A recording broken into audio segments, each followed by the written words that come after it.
Good afternoon, ladies and gentlemen. My name is Rahul Binoy, and I'm the event head and your host for today representing ASMA. ASMA stands for Adoption of Social Media in Academia and is the leading community in academia catering to all the segments of the education sector. That includes preschool, school, higher education, government bodies, and corporate houses. ASMA, in on itself, is a knowledge sharing platform helping to uncover the latest insights, anticipate future trends, and provide a transformative digital and social media framework.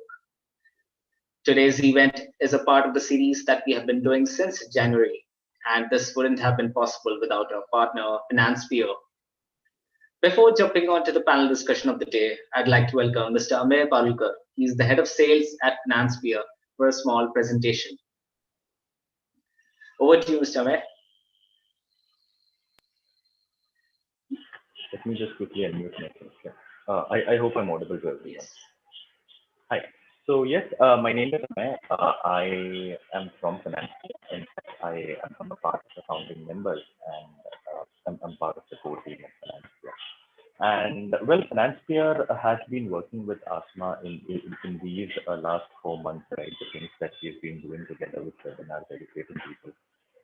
It's an amazing journey.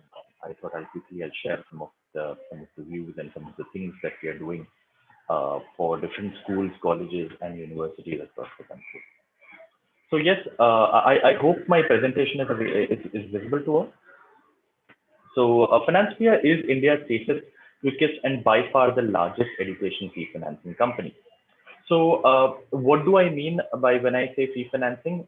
We go ahead and we help an education institution with any kind of financial assistance that it may need, be it the school fees, be it any kind of devices that a child may need, ERP solutions, any kind of financial help that an institution will need.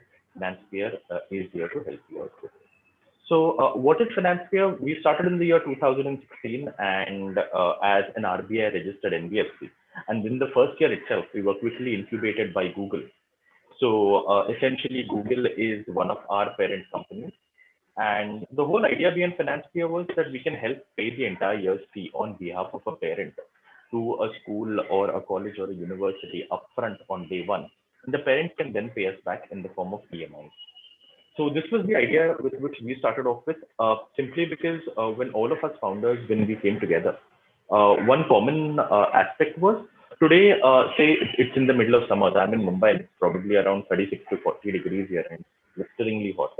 Today, I can go ahead and I can say buy an air conditioner by paying as little as 2,000 rupees per month. That finance is available. So we thought, why not go ahead and offer the same kind of options, the same kind of solutions to education? Because the quality of education has gone up by leaps and bounds. And because of that, so has the fees, right? So the fees of say, what I learned in during state board was a lot different than what it is today at a CBSE or an ICSE or an IB school. So we thought, why not make this education accessible? Because today, whatever we are, being from IIT, being from IIM, being from VJTI, whatever we are today, it is because of the education that we received. So we thought this is one of the best ways to go ahead and give it back. So that is when we started with Financepeer with the whole agenda that we need to make finance and we need to make education accessible to everybody. So the whole idea, like I mentioned, was Financepeer helps collect the entire year's fee and pay it to the institution upfront on day one. So there's a bit of an effect that follows when we do this. The effect is clearly that there is a 30% hike in the number of admissions, simply because if there is, say, an education institution A and B, if A is offering financial help and B is taking the entire fee in quarters or every year, it becomes a lot more difficult for a parent to go for option B. Instead, they go for institutions where the fee payment is a lot more accessible. So that is why there is an increase in fee in the admissions. Along with that, we've also seen that a lot of people are today losing their jobs because of the entire COVID thing. Even when I opened the newspaper today, there are lots of job losses which are happening, because of which a lot of students may have to drop out and have to settle for institutions which are now in their parents' salary. So that entire problem is taken care of by Financepeer because we've insured every single child in the case of job loss, in the case of business collapse, even in the case of death. So what the whole Financepeer effect is going to do is that it gives the education institution the working capital that it needs to go ahead and function, even if the fee is not coming from the parent upfront. So tomorrow, if you want to redo your auditorium, you want to go ahead and create a turf court, a swimming pool, anything, you don't need to go and ask for a loan to a bank. Instead, if you've got your entire collection up front, you can use that and you don't really need to go and ask other people about it. So one of the shining features about Financepeer is the fact that we do offer 24/7 dedicated service and support. So take for instance, if you need any help in designing flyers, brochures, going ahead and creating a PR, which is informing all of the parents in the vicinity that this school has taken this initiative to help parents pay the fees. All of those ads in the newspapers, all the PR is being handled directly by Financepeer for not even a single rupee. So the entire thing is handled by us. Along with this, we have the leverage of Google being our parent company. We can have a lot of workshops over there, which can help engage students and help build their skills. Along with that, we're also partnered with Apple. So we're one of the very few companies across the world with which they have a partnership in terms of finance. So tomorrow, if any of the faculty or if the students want to buy a device from Apple, they will get it at a price which is cheaper than Amazon, which is even cheaper than the Apple Store, because they will be a part of the Apple Education Affordability Program with the help of Financepeer. Along with this, we also have cashbacks for timely payments and so on and so forth. So today we have more than 5,000 educational institutions that we are working with, right from the JGI group to the Narayana group, Amity University, UPES, White Hat, Podar School, and a lot of others. So we are trying to do whatever is possible in our capacity to go ahead and help schools and institutions during these times of crisis. And I'm really looking forward to enriching myself with the knowledge that I get from my fellow panelists. So thank you so much for giving me this time. Thank you so much, Amey. That was a wonderful presentation. And I truly believe our audiences and our speakers will get benefited out of it. Let's move on to the much awaited panel discussion of the day. I request the audiences to keep yourself engaged by dropping down your questions in the chat box for our speakers to take up. And the topic of today's discussion is leveraging technology platforms to keep pace with growing demands in education. I'd like to welcome our eminent speakers we have in here today with us. Firstly, we have Mr. Shiladitya Ghosh. He's the Director Principal NH Goel World School. Then we have Ms. Amrita Burman, Deputy Director, Sunbeam Group of Educational Institutions. And then we have Dr. Eshwari Prabhakar, Principal, Delhi Public School, Anandapuram, Visakhapatnam. Followed by that, we have Ms. Deepa Bhushan. She's the Director Schools of CP Goenka Group Schools. Then we have Dr. Sarada Chandrasekaran. She's the Director, Whitefield Global School, Bangalore. And Amey Parulekar, Head of Sales at Financepeer. The moderator of this August panel is Dr.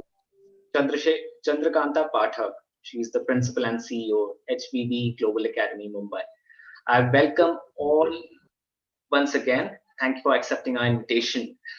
Very much looking forward to the discussion. Thank you, Chandrakanta ma'am. You're on mute, ma'am.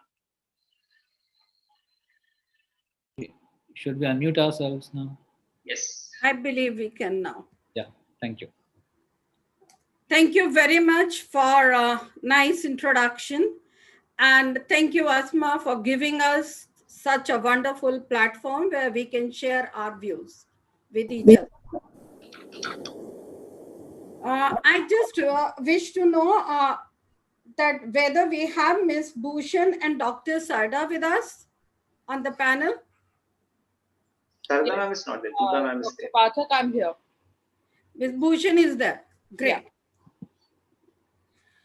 Yeah. The topic is already introduced, leveraging technology platforms to keep pace with growing demands in education.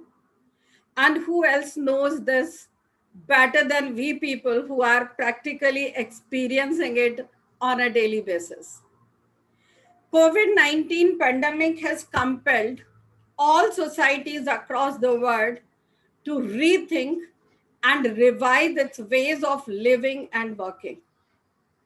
There is no aspect of professional or personal life that has not been impacted in one way or another. Education is perhaps the area where the impact of COVID-19 induced lockdown is felt most keenly, as it restricts the opportunities for growth and development of young children in their formative years. We have been compelled to adopt digital routes in a very short time frame to limit the damage that would be done by complete lack of education. This in turn has provided much needed impetus to tech-based enterprises to direct their resources at creating digital platforms that facilitate communication between teachers and students. In addition to communication, these platforms integrate various tools that assist teachers in monitoring and improving students' learning in real time.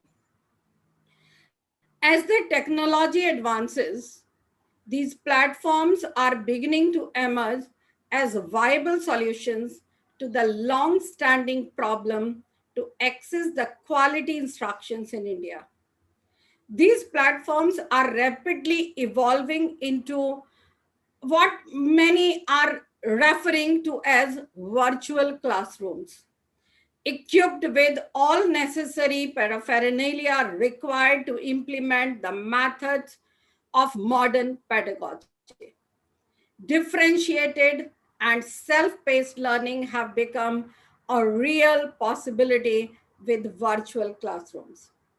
We are witnessing here a remarkable revolution in education that is poised to change the way we teach, learn, and interact.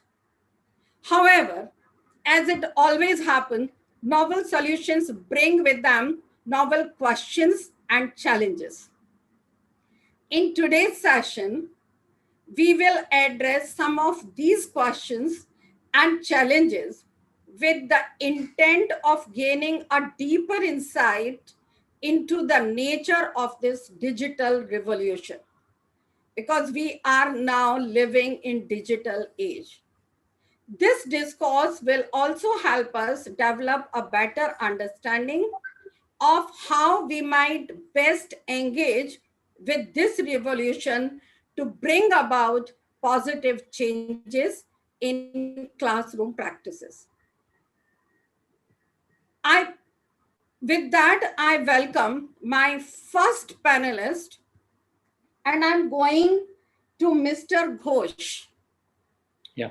Sir, impacts of technological progress have always been unpredictable and disruptive.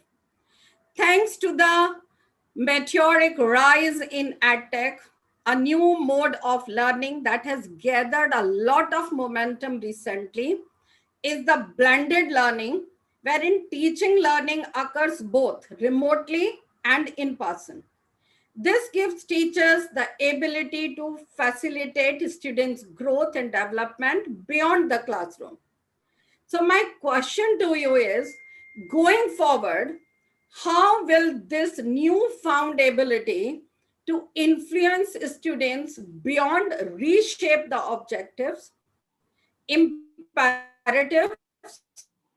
and ethos of education in our educational institutions?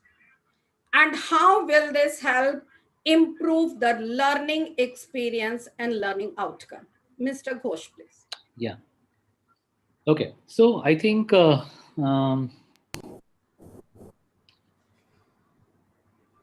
am. There are so many things in my head right now going on, so I'm just trying to organize them and respond to this question, because I don't see going back to what it was before it started. Now, when I say before going before COVID started, because I think a very small number of education institutions in the country would have thought of using technology in their day-to-day teaching and learning process. And now I think that number is much more than what it was in 2020 February, let's say. We are in 2021 April, and every school owner probably is thinking, how do I really achieve my objectives with which the school was set up? How do I ensure that every teacher in my school is technologically literate and is also able to explore the plethora of edtech companies and the offerings that is there with them, right? So now there are both sides to it. One is, of course, the resource is available at the click of a button from the entire world. I can actually tell you that I can go to a website of Royal Society of Chemistry and then take out all the details of the periodic table from there. But at the same time, larger number of schools in this country, yeah, still, I probably do not have enough devices to go anywhere on the net, right? So these two realities, in terms of these two, you can also equate it to the two Indias that we have been talking about, is something that one has to address. That is number one. Number two is, which is part of your question, that how will it help improve learning? It will improve learning gradually when we accept that every student in the classroom can contribute to the learning of everybody else. Because so far, by and large, it was considered that the teacher is the fountainhead of the learning in the classroom, and the teacher would be the one who will be imparting education to the children, and the teacher would be the one who is responsible for their own learning.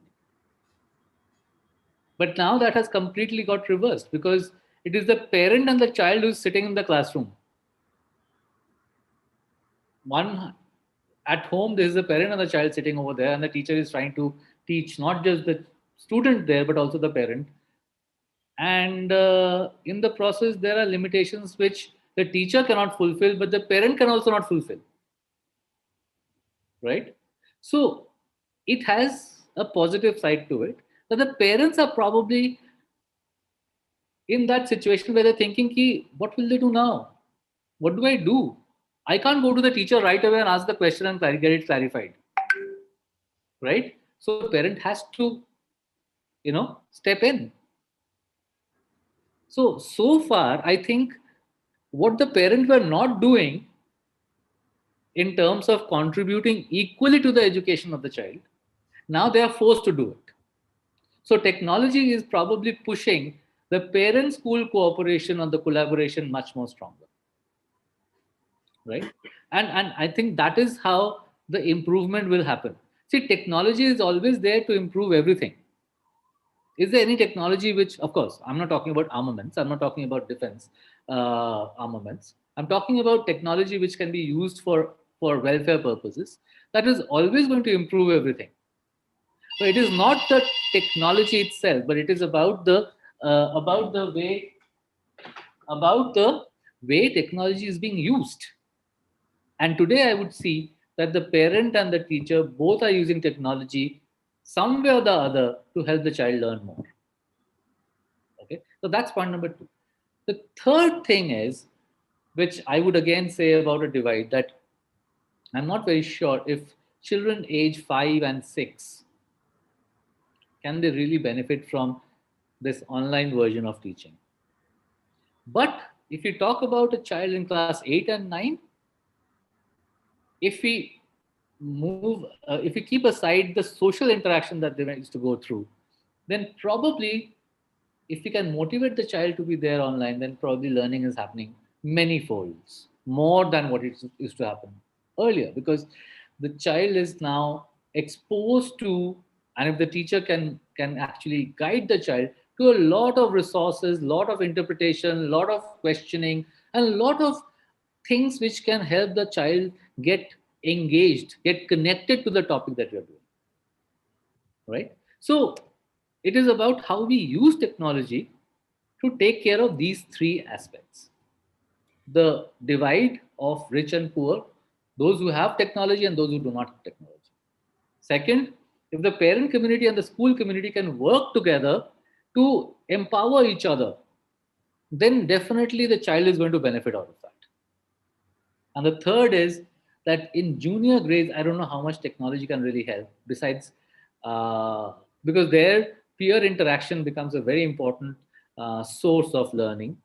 But in senior grades of 8th onwards, I would say, that is age 14, 15 onwards, it can really enhance the potential of learning using all kinds of methods: technology, the websites, the interpretations, the questions.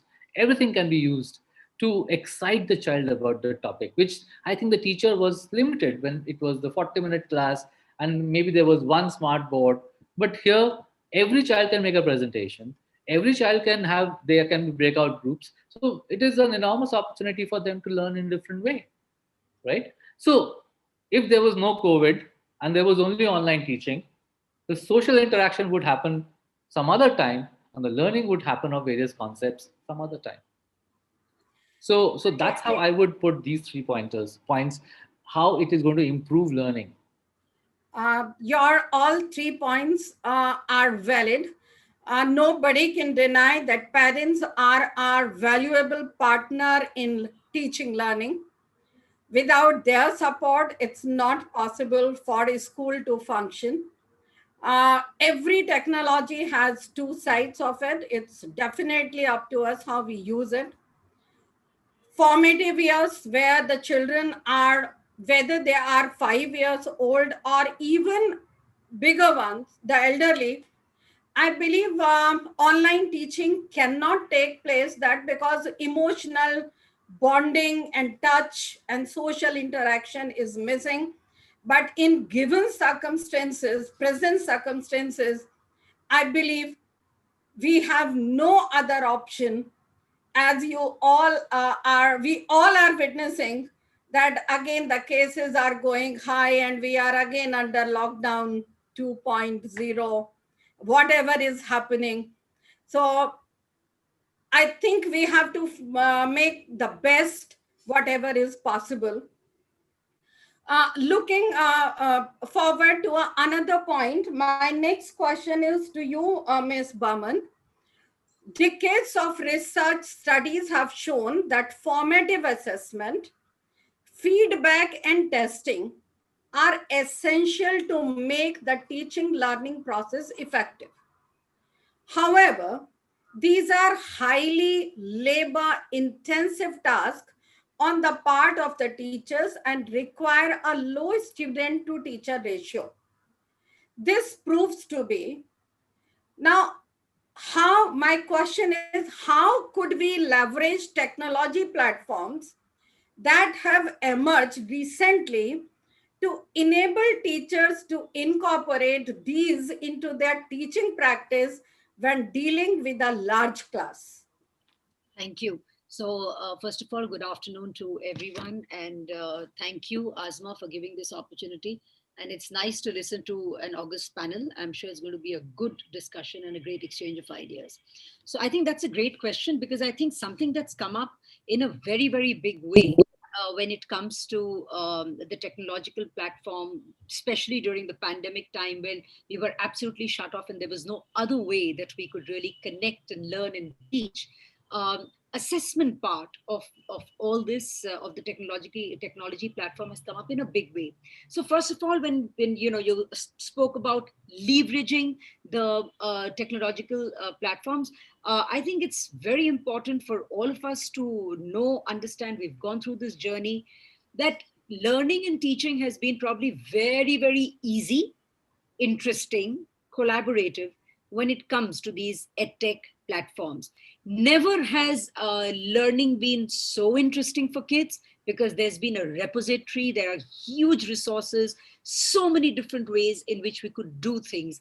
And I think, as already mentioned by Mr. Ghosh, there were 40 children in a class. There was so much to do. There was some amount of boredom. There was some amount of fatigue on the part of teacher, because there are 40 different children in a class. There was so much of differentiation in the class. And I think a teacher could never address it the way technology has made it possible for the teachers to address. So coming back to assessment, I think the best way that the teachers have leveraged the EdTech platforms has been the way the assignments have been set.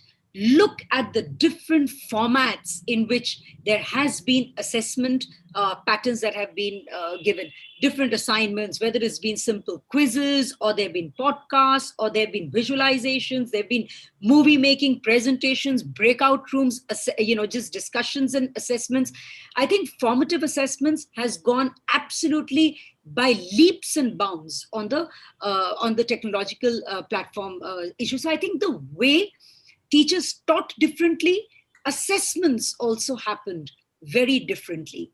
The best part about this assessment is not only that it was interesting, it was also that there was quick analysis.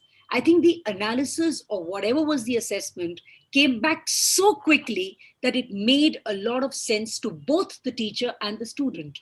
Otherwise, because it was, a very manual kind of an assessment, by the time the teacher checked, corrected, couldn't even go deep down into issues that children had. Here, the data came up not only quickly, it came up in different forms. So what we have actually been dreaming about as educators, that I would like to know what exactly is the problem with this child compared to the other child. Each and every child's exact issues came up through data analysis absolutely instantly. So once the data analysis was done, it was in the hand of the teacher. It was immediately passed on to the child and also to the parent, for that matter, especially in the juniors, where the parent involvement is very important. Now, because this was good, easy, quick, a teacher had enough time to give not only feedback, that means more feedback on the analysis, but more importantly, the remediation, which according to me as an educator is probably the best and the most important part when it comes to teaching learning. I may have taught, you haven't understood something. That means I have to change my style of teaching. I have to teach you differently. Now that came up in the analysis very strongly to a teacher, that this child needs this. This is the way I need to go about seeing to it that the child understands. So remediation became very interesting, became quick, and it became, more importantly, very, very effective. So I think the best part about the tech platforms has been assessment, quick analysis, and also remediation. In fact, the same thing when it came to number handling would have been a huge task when it came to teachers in the last, in years that we've seen. I think there's also another very important thing that I noticed, I think, in completely most part of the education sector. Many of the teachers, especially the more experienced one, because obviously they were of a particular age, many of us not really absolutely in love with technology, but with all the expertise that teachers like this had, when technology and expertise, maturity, experience got married to each other, the tech platform came up very, very strongly. And I think assessment absolutely moved up by leaps and bounds. So on the whole, though summative assessment was a big, big still is, at least we face these challenges, I think, like most of the other teachers. Formative assessment, beautifully done on the EdTech platform. So I think this question of, how can you manage and how could you leverage EdTech platforms for formative assessment? I think it's a great question, because there are huge answers that the online world has given us when it comes to assessment. That's what I wanted to say. Thank you, Ms. Burman. Beautifully explained. And what I can say, that it has given us a different definition of assessment. And now we as teachers take it, assessment as learning, assessment for learning, And finally, the assessment of learning. Yes. All right. So beautifully explained. I move for my next question, which goes to Dr. Prabhakar. Access to quality education in our country has been restricted to few pockets in urban areas. Right. My question to you is, how might we use recent technological innovations to bring quality education to the grassroots across the entire country? More specifically, how might technology enable trained teachers to deliver quality instructions to students in remote areas?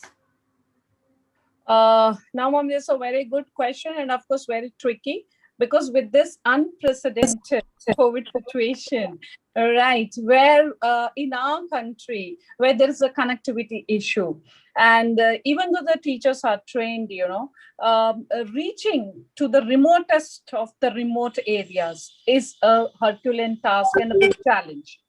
Now, I would like to say that in this world of information technology, change is the only constant, and it has been changing and being constant, right? So we have to thrive on innovation.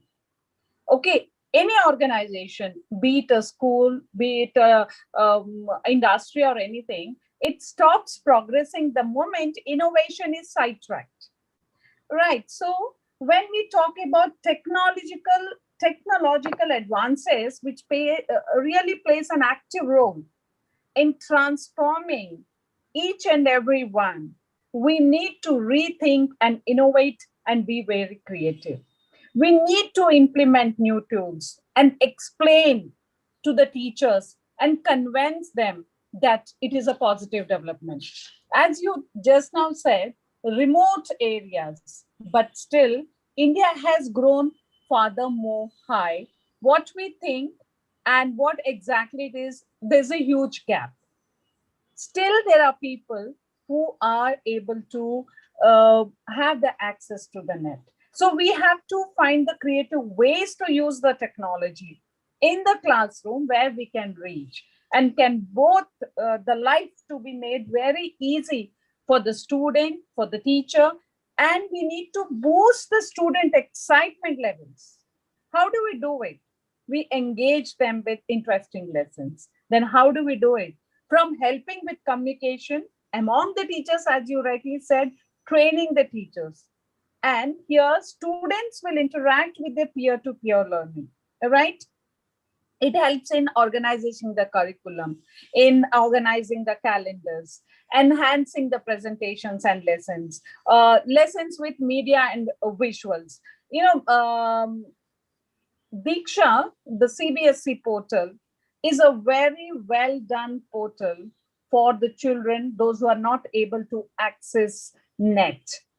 At times it really works out, because when we worked on the research that how many children in our area, I live in Visakhapatnam, ma'am, and here we have gone to the remotest areas and we have checked up where the access to the net was not that good, but somehow remotely they could access with their phones, and then even the TVs, live programs from the DD also help it. For that, we need to equip our teachers. In the classroom, we need to enrich learning environment, the conducive environment. See, whether there is a connectivity issue or not, whether the children are having access to the technology or not, but if we create innovation and then give a very positive feel to the children, I think that really helps out in the learning process. Now, suppose, let's see, the first one I say, gamified learning. How do we do it? We need to train the teachers in this. Each and every chapter, each and every topic can be made into this. Digital field trips, right? Most of the schools have come to this digital field trips. We ourselves take our children for field trips, and it was really this COVID. Even though there are negative impacts of it, but still there is a silver lining. So this is one of it, where we are able to expose the children to more areas which we were earlier not able to do it. We could not integrate social media earlier, but now everywhere social media, we are integrating into the teaching learning technology. We earlier, we never used to gather the feedback of the children. Only when they used to come physically to the school, we used to do it. But now we are able to gather the feedback from not only from one place, but across the globe, right? And teachers are trained and to be trained. 80% of the teachers are trained, but 20% yet to be trained for creating their own digital content, right? Using a shared online classroom. One school can have a blended learning and a shared classroom with other schools. Technology can be shared, classroom learning can be shared, innovation can be created, right? So when we are incorporating in the teaching learning methodology the new innovations, the new technologies, then definitely the children, those who are remotely placed also, with this connectivity and the positive thinking and the training of the teachers goes on, the learning would happen in a very effective way. Thank you. And thank you, ma'am. And one more thing, why students benefit using technology in the classroom? How do they get benefited? By integrating the technology, right, ma'am? It allows for more effective communication between the student and the teacher, the student and the peer, and parent and the teacher. And these are very, very important to have all the stakeholders under one umbrella to make learning process more effective. Thank you. Thank you, Dr. Prabhakar. Very well explained. But we also know that in a vast country like India, it is not possible only for government to take these kind of projects. I believe local organizations, NGOs, tech-driven private enterprises, we all have to work together, because we still have to work a lot in this direction. I'm moving to my next panelist, Ms. Bhushan. Ma'am, to use technological innovations to enhance learning experience on a large scale, we must first ensure that people across the country have access to the required technology. However, it is well known that the majority of the population lack access to devices, internet connection required for decent online education. And maybe as a result, you might have heard the announcement, especially I belong to Maharashtra, the state government has made grade 1 to 8, everyone should be promoted. Because they know that most of the population, they don't have these kind of devices. Moreover, there are state disparities in access to these technologies among rural and urban populations. So my question to you is, what role could government policies and government agencies play here to remedy these logistic and accessibility issues? Good afternoon, Dr. Pathak, and thank you for that question. I'd like to also thank ASMA for having us here. And of course, it's an honor to be amongst my esteemed co-panelists. A lot of learning that I'm taking back, and of course, I'm going to refer to some of the pointers that you all have mentioned while speaking. So, well, two things that have really come to the fore and have brought technology in education to the top of, I think, even the government agendas are, the pandemic, where we know that we move from, completely in classroom to the virtual space or the virtual schooling system. And the second being the national education policy that brought technology in education to the fore. So I think these two simultaneously in the last academic year actually up-leveled every space for technology in education and became the focus for everyone. Now, even though the government earlier had a focus on bringing in technology in education, they never kind of pushed for its implementation to the scale that they are looking at now. So in a country, like of two Indias, like Mr. Ghosh mentioned, we're a country of two Indias really, with two levels. Things are not going to happen overnight. That's something that we know. We can fast track things, yes, with the pandemic, this has happened for us, but it is going to take time. So when you want to bring in access to 250 million plus school going students, it's not an easy task. So the government has to work at a policy level, which is started with the national education policy on how we were going to work. So across the years, there have been many, I'd say, initiatives that have been happening, by the Ministry of Human Resources and Development, like e-Pathshala, Diksha, like Dr. Eshwari mentioned, the National Repository of Open Educational Resources, the National Program on Technology Enhanced Learning, SWAYAM. These interventions have been introduced with the aim to raise the standards of teaching, irrespective of locations of schools, also bringing in more access to different types of learners, So there's been a focused approach towards technology that has happened across the years, but not in its implementation, even though the focused approach was there. So I think at this point of time, that focus has come in. And I'd like to bring in a few pointers that I think that need to start. And of course, the largest being the funding, which is allocation of budgets when we are looking at providing resources. So when you're looking at providing resources for technology, you're looking at hardware, software, maintenance, all the other elements that are there. So an allocation in budgets is a must.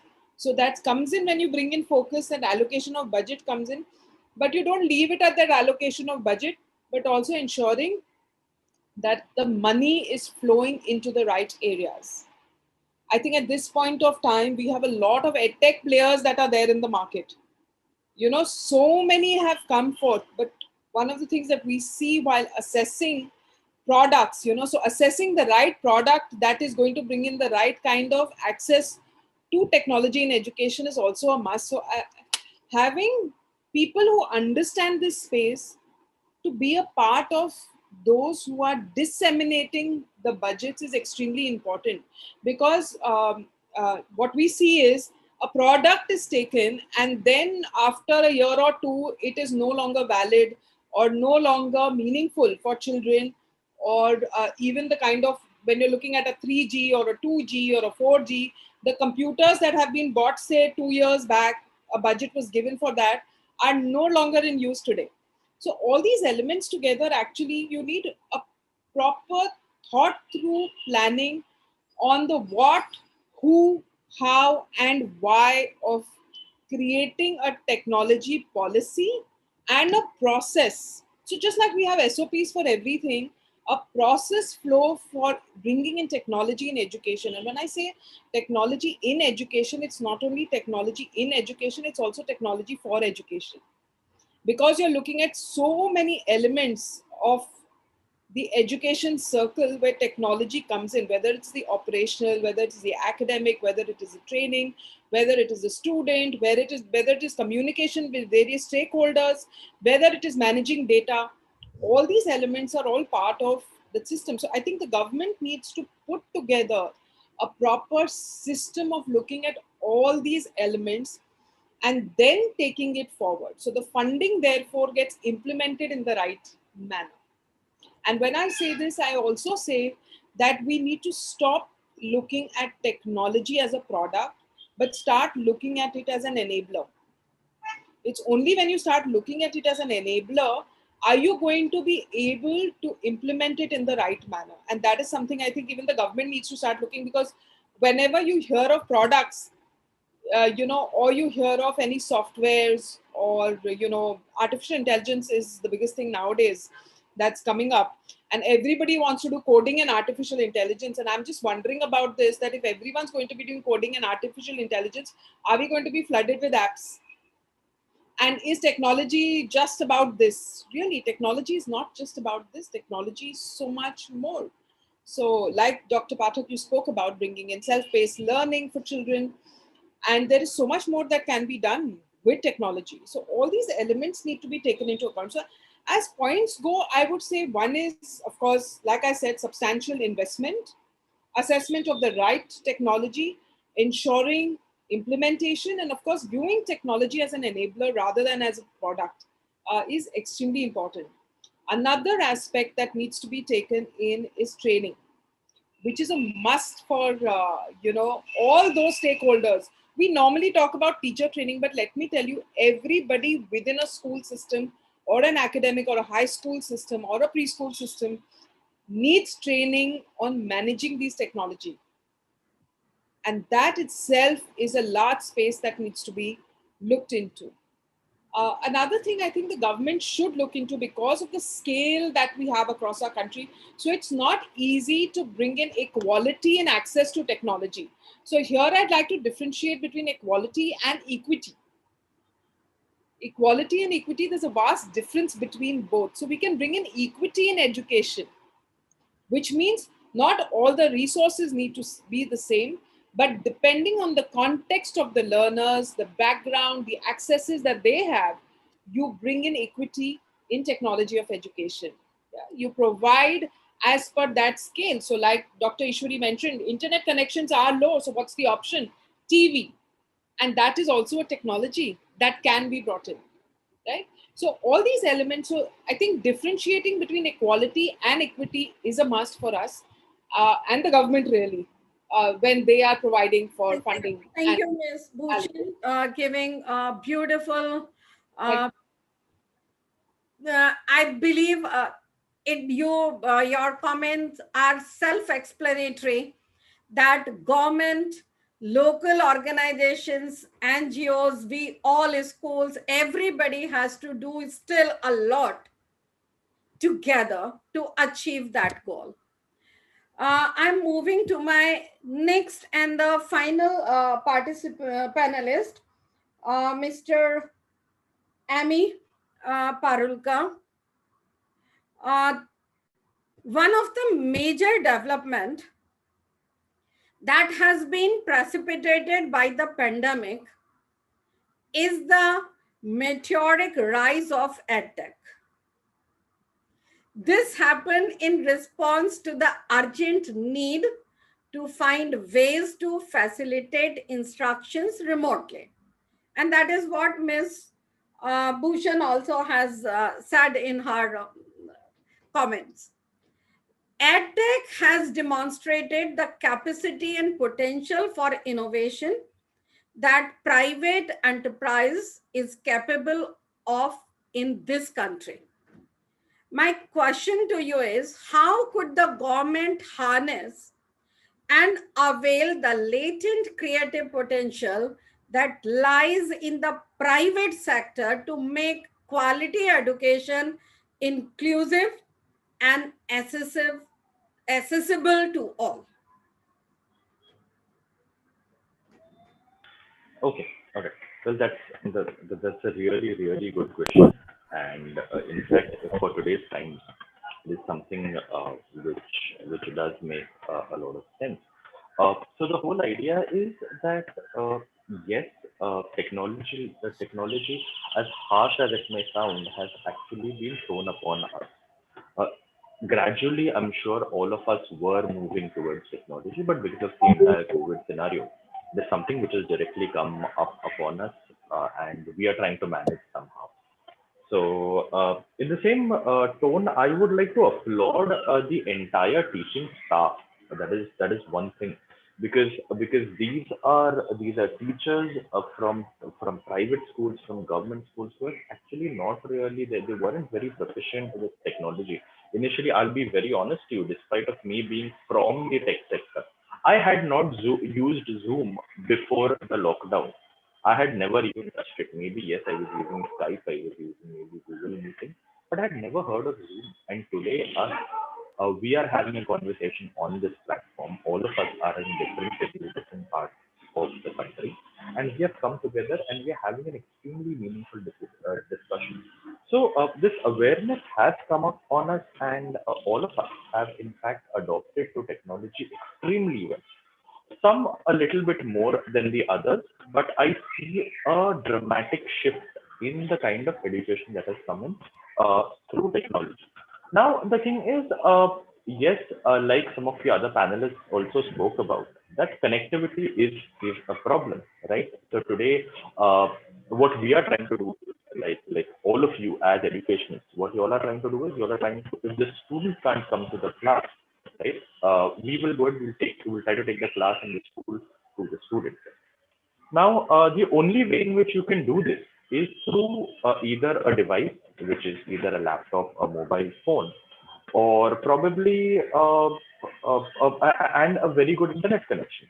So I think the internet is fairly decent, to say the least. But the problem here, I feel more than anything else, is the devices. There is an absolute dearth in the number of devices which are available today. So, in fact, when the lockdown just started, I think most of the laptops itself were not available. Things are a lot better right now. So, one of the things that I personally feel that the government should be looking into has to be the fact that the cost of these educational items have to be a lot lower. So, we have partnered with Apple, where Apple understands that yes, the products are slightly premium, but they also understand that students have a need. So in case if a student has an ID card, Apple gives them the same device at a much cheaper price. I think this is something which the government can take up. They can have subsidies available for the education segment. Because to be honest, I've seen even our domestic help. She has three children at home, and she has just one mobile device. So how are three children going to learn through one device? Like that is a huge problem. So probably for someone with an ID card, if you can give them the device at a much subsidized rate, or maybe give them an option from the government, like what we are doing, which is a financial option where you can pay us, where you can pay back the government in the form of EMI, or something of that sort, which will make life a little bit easier for the common people. That is something which would be fantastic. So yes, subsidies is one thing that I'm hoping that the government can kind of look into. Apart from that, one of the things is some of the panelists did mention that the entire assessment has been super simplified. I think Ms. Burman was talking about it, which is true that today when a child is giving his or her exams, even in say tier 2, tier 3 locations, a teacher now understands as to where which child is falling behind. Take something that Amey does not understand physics. And in physics, maybe these are the subjects which Amey does not understand, while somebody else is able to understand that very well. Then a teacher will know as to where probably did she jog through that topic a little too fast, are the students not able to understand, which student needs personalized care. So all of this can go ahead and it can help the faculty in the long run. Along with this, technology always, when it is new, it is expensive. Be it anything, even the cell phones, right? When they came in, we had the single screen display ones, the black and white phones, which were exorbitantly expensive. Calling was expensive. Today, it isn't the same. Today, calling is practically free. Data is available for basically no money at all. So with volume, definitely technology can get cheaper. So maybe if the government can kind of work with some of the large manufacturers and help bring in a huge volume of devices and have it given away to the children at a subsidized rate, given it to the school for distribution at a much subsidized rate, that will be brilliant. And this includes everything right from AR devices to ERP platforms to the rest. Also, the faculty, right? As far as teachers are concerned, I can see everyone who I'm speaking to here are brilliant, brilliant teachers. Your communication skills are strong. So probably why not go and have an initiative where these great teachers can just maybe record some of the videos of what they're teaching and pass it on to the other teachers as a teacher training program. So some of the teachers who are not very well versed with this technology, it may be some of the stalwarts of the teaching industry can come together and create these one-time recordings and have them displayed. It is a great way to learn. Even today, when we see so many children who are actually learning a lot of things on YouTube. So it is a beautiful learning mechanism, and of course there is no denying the fact that schools and the kind of approach that we get from the skills that are developed when a child comes to the school, the manners, the behaviors that a child learns, those are irreplaceable, no doubt. But in the meantime, we can help impart this quality knowledge which private schools possess through the government schools through some of these mediums. I think that would be something which will be very beneficial to all. Thank you, Mr. Amey.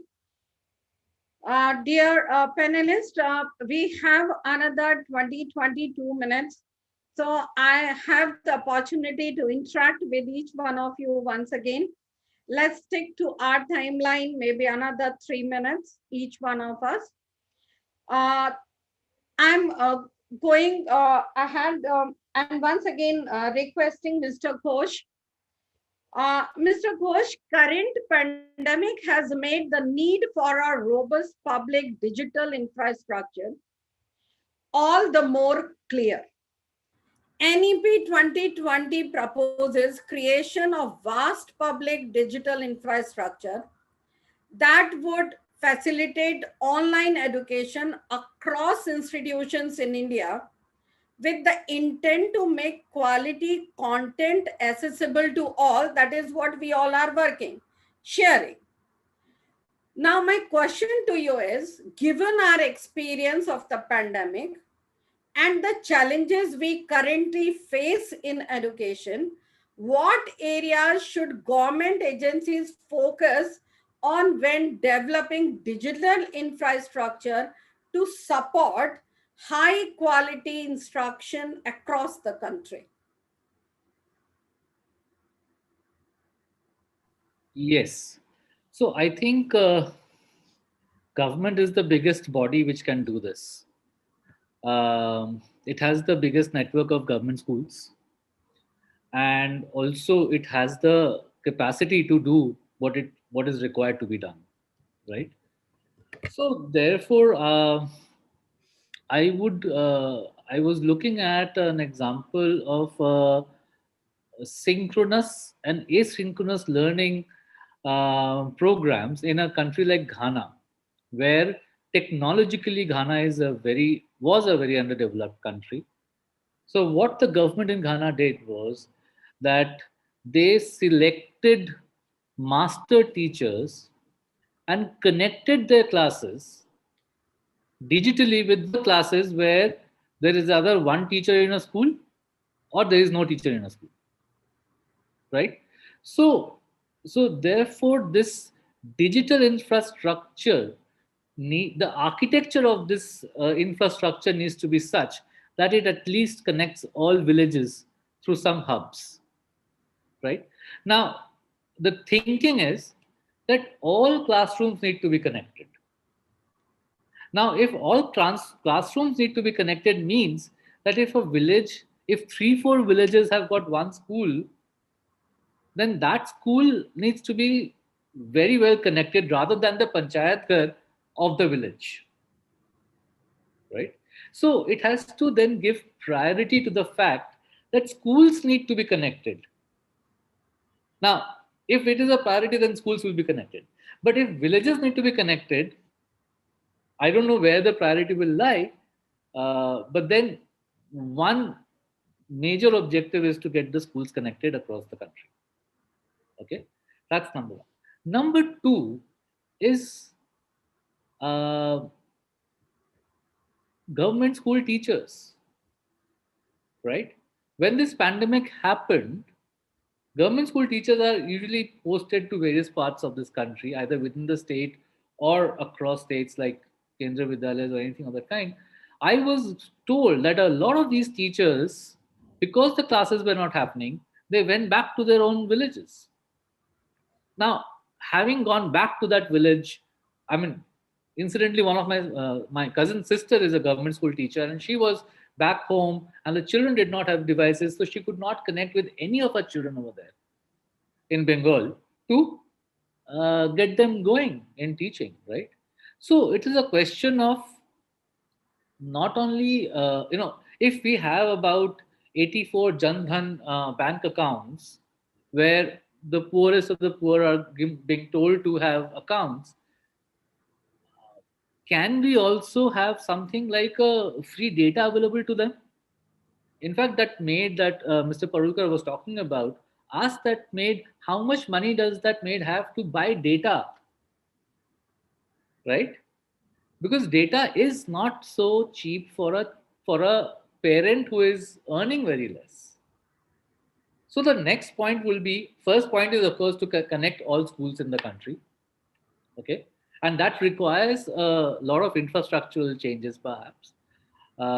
That's one. Number two is get the teachers trained to use that technology, okay, and not go away from their schools while the school is reeling under pandemic. And the third is to make data available to the parents where it is actually necessary. We give them rice and sugar and dal. I think data is also a necessity in a situation like this where digital infrastructure is needs to be upgraded and provided with them with that, right? So you would I was trying to do some research, and I figured out that when there is lack of devices in a particular family and the children are in different grades, let's say in grade 3, 5 and grade 9 or 10, that device is used by the class 10 child, because the class 10 is very important and the grade 3 and grade 5 are not getting it. Okay, so obviously there is less data.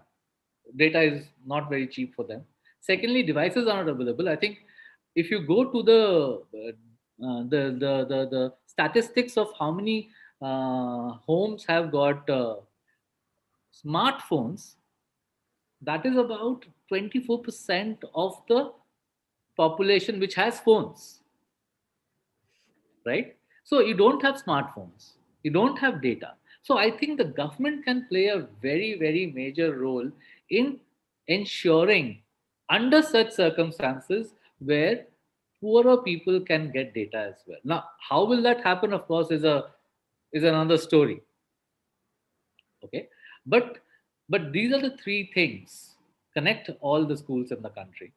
Whereas I can actually, if I can call up another school, make a video conference with any school in this country, as easily I can make a call to any one of you, right, on the video. And if I can connect my classroom with that class, I think a lot of things can actually work. I mean, I think CBSE did try out school hubs and so on and so forth. It could have been done better, of course, and every school is trying to do work on it before the pandemic started. But yes, there is a lot of possibilities and opportunities in that. But we're talking also about state government schools, not just centrally CBSE schools, right? So state government schools. So as a, if we are talking about NEP, we talk about educational infrastructure, educational digital infrastructure, rather than brick and mortar schools, right? So you're talking about school complexes, which are obviously looks like they are brick and mortar schools, but probably we should emphasize now, given the fact that we are all working online, we are forced to work online, and we would want to work online because it has its lots of positives. Then where is that resource of creating educational digital infrastructure? So these are some of the things that I would like to emphasize. Thank you, Mr. Ghosh. You are talking about the resources like data and devices, which is a very, real point and the challenge. I'm moving to my next panelist, Ms. Burman, to ensure what Mr. Ghosh has said, that valuable resources are being invested wisely.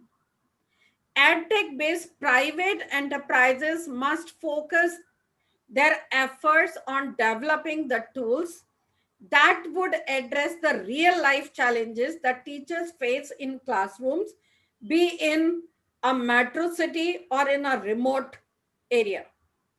This requires a collaboration between education institutions and private companies. My question to you is, how might we go about such collaboration? Has NEP 2020 envisioned any platform that would facilitate collaboration between private edtech companies, private and public education institutions? So actually, I just was getting tempted to add a point to what Mr. Ghosh said, and we were talking about the collaboration and complexes. I think one more very beautiful thing that has come up, which I think all of us can make good use of, is the twinning of schools that the NEP talks about, and where schools like all of us, we are still lucky. We have children coming from families where technology isn't much of a challenge for them. Compared to what was being spoken about, the divide and the equity and this digital divide, I think in the country, in the two Indias that we've been talking about, has been a huge challenge. So before I go on to my own point, I just wanted to add that in the twinning pattern, schools that are really, really, lucky, like yours and mine, Mr. Ghosh, maybe what we have kind of little bit begun to do as soon as the schools opened up post-pandemic, we've closed down again, technology being given a push, we as schools have now started collaborating on the technological part with the government schools, okay? Though obviously officially we haven't got a twinning, but most of us did adopt schools in the past. So a lot of stuff, including digital stuff that you had, like an old mobile phone, you're not using it anymore. Well, you can pass it on to another child who really needs it now. Or when it comes to data, could you just give up a little bit, not of your own data, everybody needs data, could you share your data with someone else? So I think this twinning between the government schools and the private educational institutions can also be a great way of bridging the gap, the digital divide. I just thought I'll mention that because we've been doing a little bit of work on that. Now, coming to your question, Dr. Pathak, on collaboration. So I think it's very, very important to understand that there have been some huge disruptive technology in the past 8-10 years. Artificial intelligence was mentioned by Deepa ji, and I think it's one of the biggest revolutions that has happened and it's been of real good use that human beings have put it for a lot of reasons. So disruptive technology like artificial intelligence, machine learning, blockchains have really come up in the past.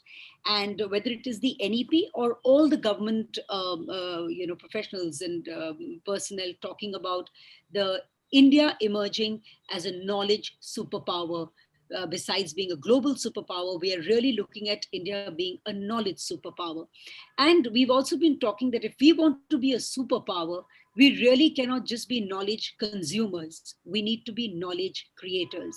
And it is not only about using artificial intelligence, as mentioned by Deepa, it is also, training children in artificial intelligence, not only because they would be doing coding, it's because they're going to be using this artificial intelligence in every aspect of human life, because it's all pervasive today. In every part of our lives, we have artificial intelligence. Until in our classrooms, we don't create people who can tomorrow go ahead and polish and again take artificial intelligence further, it's going to be a problem. So actually, that's basically my start point, that as school educators, we need to understand that we need to be, nurturing in our classroom knowledge creators. So what happens is that when it comes to collaboration, of course, private institutions have to collaborate with private edtech companies, because they are the ones, and the government in itself, because government has also come up with some portals in this past 1 year.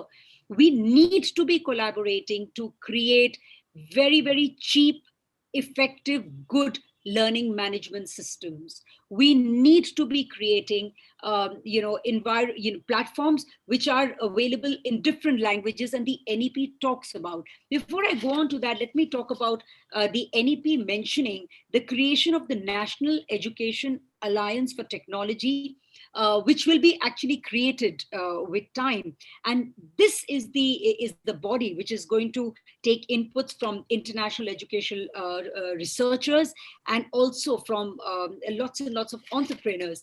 So unless and until we as institutions don't collaborate with good technological companies like a Google or a Microsoft, and there are so many more now, good, cheap, convenient, secure platforms are not going to be available to children.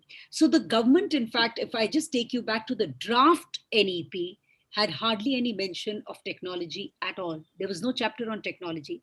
But come the NEP in 2020, and there was a complete chapter on page number 54 of the NEP, which talks about technology. So that's the kind of importance the government is giving, and we have to collaborate. I must mention here that all of us have realized that over this past 1 year, there's a lot that these firms, all these educational technological firms like a Google or a Microsoft, or for that matter, a Zoom, just a video conferencing platform, which has come as one of the biggest boon, and a rather now a rather secure platform. If you go through Google or Microsoft on Zoom, I think it's just made us connect so beautifully to our children in the past 1 year. So all these companies have in fact taken the initiative of collaborating with us. We probably have not reached out so much to them as much as they have reached out to us. So I'm very, very hopeful that the government wants this technology to, this collaboration to happen.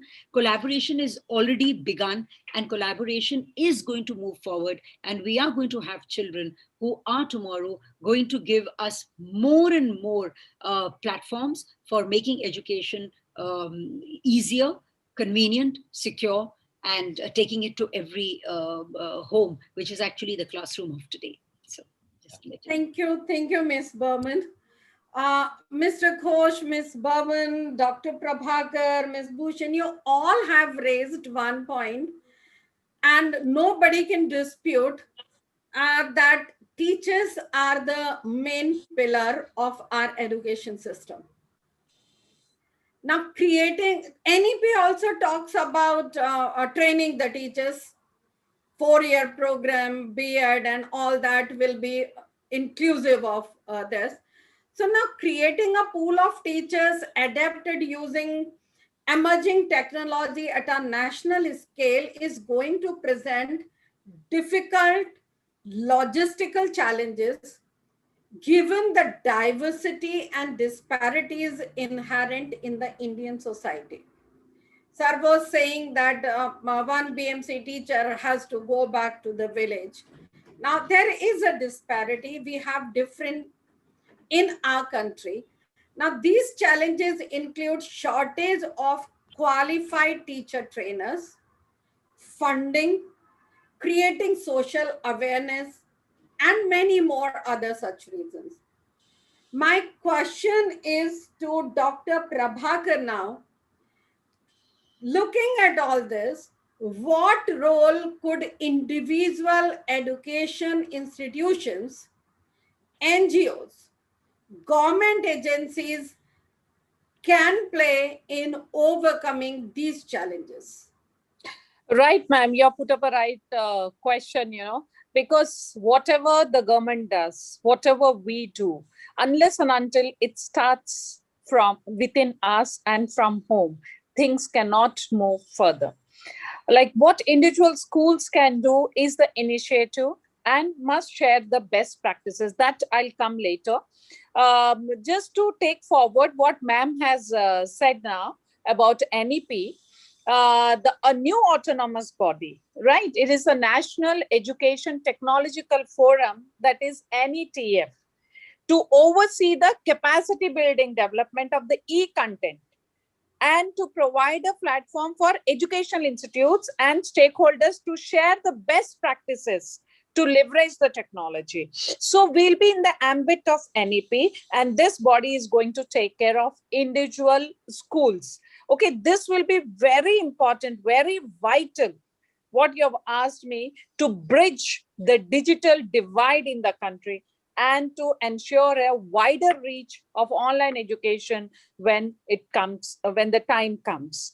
So when we have in our mind, yes, somebody is there to monitor us, somebody is there to report to and to share, definitely the things would move, and each school or each institution must take an initiative to share the best practices. Now, CBSE has already taken, earlier also, my colleagues have shared that the learning hubs, right? And NEP says that from class 6 onwards, you can go for vocational courses. Like suppose a school wants to have some 8 vocational courses for the children from class 6 onwards, and they have only 2 qualified coaches for teaching those vocational courses. They can collaborate like other schools and, exchange of teachers. The other schools can take the help of these 4 coaches from this particular school. In exchange, they can send the other 4. So every school can have minimum of 6 to 7 vocational courses. Even AI, artificial intelligence, all teachers are not trained for the same, right? So what one teacher in a particular hub of schools or in Sahodiyas, because hub of schools, let me be very honest, they are not so functional now as Sahodiyas are functional virtually. So in Sahodiya, at least 2 teachers, those who are trained properly in AI, can be shared with other stakeholders, other school children. And then a lot of collaboration, a lot of learning can take place. Virtual labs, to create this, if one particular school has a virtual lab, the student can remotely also access on hands-on experiences. If one school is having, the other school can also collaborate in this. And NEP says that collaboration is the hallmark of the new education policy. Now, virtual classrooms and the e-content, we can share from one another. Right? One particular teacher shares that earlier also one of my colleagues was saying that even the classes can also be shared. And each school should, have a very positive way of sharing the things. The best practices to be shared. The best practices are shared to enhance the learning of those who are associated with you, not for showcasing your own best practices. I think these all will give a positive vibes to the teaching learning methodologies. Thank you.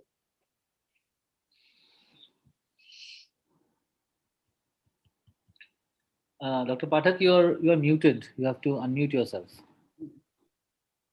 Thank you, Dr. Prabhakar.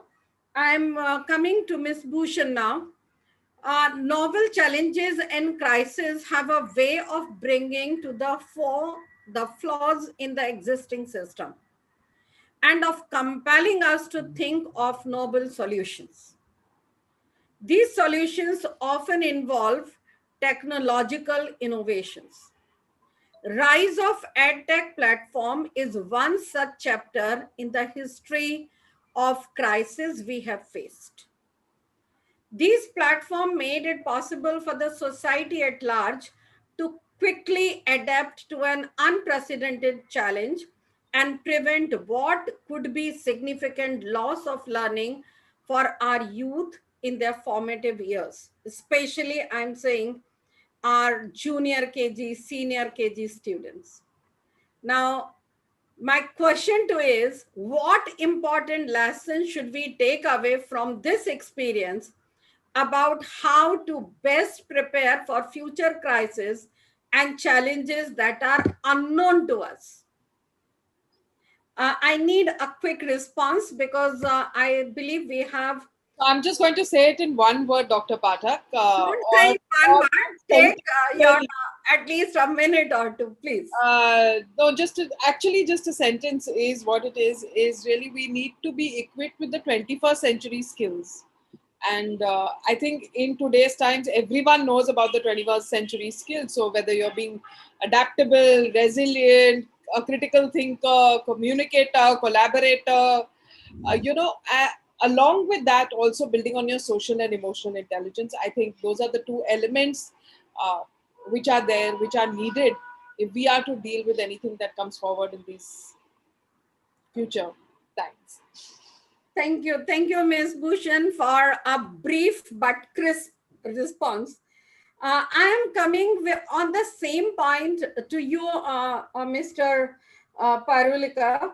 And my question to you is, as leaders in the field of education, how should we view our role? Also, what lessons are there for the government here as to how best to support innovation in the country? Okay. Okay. Well, firstly, I would say that for us, right, the responsibility is fairly high. Because when we look at the government, right, we would we're going to be very honest here. We don't really expect the government to be extremely quick, extremely responsive when it comes to technology. That is not really their strongest suit. So I think the government of Telangana is a very good example in this regard, because so there's a place called T-Hub, right, where they have around 120 startups that the government of Telangana is working with. So we are one of them. So if you go to T-Hub in Hyderabad, I'll be more than happy to host all of you at our office over there. You would find that it's a bit like Funsukwangalu's school in 3 Idiots. So you would see a lot of robots which are created through things like a Lego. Then there are plenty of new startups which are unbelievable, right? From electric bicycles to a lot of cool things which happen over there, and everything is supported by the government of Telangana. I would really appreciate if some other state governments also take up similar initiatives, because they can quickly start rolling it off. So in the next year, what the government is trying to do is all of these startups which they have brought in together, some of for skill development, some for finance like us, and a couple of other guys who they are working with very closely. What they're trying to do is now they have the kind of education that is required and the knowledge that is kind of required to pass this on to either schools, to colleges, and so on and so forth. Like they use Financepeer as a mechanism to bridge skill development and students which pass out of colleges. So what they do is, as soon as someone is passing out of a college, they may not be job ready. So the skills that they need to acquire in that are provided by Financepeer. So the entire financing is done by us. And the student, once they get a job, they start paying us back. So similarly, there are different programs which they are taking. And us as a new age startup, I think it is our responsibility as well. That's why we have incubated a couple of companies, like we have something called Campus Pro, which helps a school in terms of all of the administrative concerns. So all of that we give it for free for all of us. So if any of you are interested, you can pass that on as well. Along with that, we have tie-ups with Apple. I believe CP Goenka and Deepa ma'am would be aware of that as well. That we are working with Apple, where Apple can give in their devices at a much cheaper price to these schools to help give it either to students or to the faculty or so on and so forth. Along with this, we have also launched a student card. We are working on a couple of ERP systems. We are working on LMSs, which can be optimized and which can be fine-tuned. And for now, we are giving all of it free to any of these institutions. So in case if anyone feels that they are maybe left behind, we will be more than happy to work on it. And I think in the questions, right, as someone has just mentioned, which Telangana school is it? It's not a school. It is called T-Hub.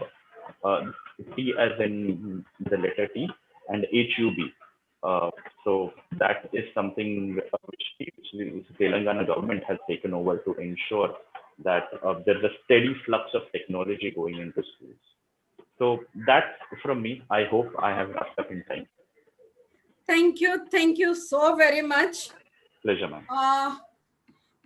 So to summarize it, we all are in agreement that the long-term socio-economic growth and development of any nation hinges on how it educates and prepares its youth for the challenges of the future. Being in the midst of digital revolution, a healthy and egalitarian digital infrastructure has become crucial to the development of the entire nation. The major challenges we face in creating such an infrastructure comes from the mind-boggling range of diversity in communities across India. The social, cultural, educational, and technological challenges that communities face are various and unique, and require equally unique measures to address them. This situation is unlike the challenges that other major countries face. Therefore, the solutions to these challenges must be developed natively. Given the vastness of the country, it is not possible for any one body, whether public or private, to effectively address the needs of all communities. What is required is a collaborative effort from the central government with the support of local authorities, local public and private educational institutions, established corporates, startups, which understand the needs of their locality better to ensure a timely and efficient development of digital infrastructure in local communities and diffusion of digital technologies among the local people. To this end, the many edtech-based startups which have emerged in response to COVID-19 pandemic could play a crucial role by providing flexible and affordable tech-based solutions to problems of accessibility to quality instruction and resources across India. Therefore, as leaders in the field of education, it behooves us to welcome, support, embrace, and promote edtech platforms that may help us improve the teaching learning process for all. With this, I thank my all co-panelists, Mr. Ghosh, Ms. Burman, Dr. Prabhakar, Ms. Bhushan, and Mr. Amey Parulekar for your lovely comments, enriching, knowledgeable, giving us some insight what we have to do further. And that is what keeps we people moving ahead. So thank you to each one of you. It was lovely interaction. And before I hand over the mic to Mr. Binoy, thank you, ASMA, once again for giving us such a wonderful platform. I hand over it back to you. Thank you. Thank you so much, ma'am. That was quite a wonderful deliberation. And Mr. Binoy, Yes, ma'am. before we wind up, a small remark from my side, just a small one, which I feel that just a half a second. I feel that relationship should be the priority as far as the online teaching is concerned. Everything we know about successful student engagement and learning, which should be a positive classroom community. So the relationship between the student and the teacher, the parent and the teacher should be very positive. Thank you. Yes, that was a wonderful deliberation. And with that being said, I'd like to thank all the eminent speakers who took some time out of their busy schedule to be with us here on this forum. It was a joy and pleasure hosting you all. Also, I'd like to thank our wonderful audience for your time. There's a feedback link in the chat box. Please do fill it up and help us understand how we can improvise our delivery. Also, do follow our social media handles to get all the updates on our upcoming events. Thank you so much once again. Stay safe. Thank you. It was an absolute pleasure. And Dr. Pathak, you did a great job. Yes, ma'am. Absolutely. Thank you, Mrs. Pathak. Thank you, Mrs. Pathak. My pleasure. Each one of you, I have learned something from each one of you today. And it will help me for the further, betterment. Thank you so very much. Thank you. Thank you so much, everyone. Stay safe, everyone. Bye-bye.